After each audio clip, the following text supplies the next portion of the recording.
ప్రకాశం జిల్లా దర్శిలో దేవి శరన్నవరాత్రుల ఉత్సవాలు శ్రీ వాసవి కన్యకా పరమేశ్వరి దేవి ఆలయంలో ఘనంగా జరుగుతున్నాయి. 9వ రోజు శ్రీ వాసవి కన్యకా పరమేశ్వరి దేవి దుర్గాదేవి అవతారంలో భక్తులకు దర్శనమిచ్చారు.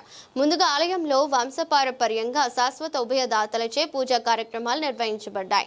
తదుపరి ప్రకాశం జిల్లా ఆర్యవైశ్య సంఘం అధ్యక్షులు బొగ్గవరపు సుబ్బారావు దంపతులు మరియు కార్యవర్గ సభ్యులు కలిసి అమ్మవారికి సారెను సమర్పించారు.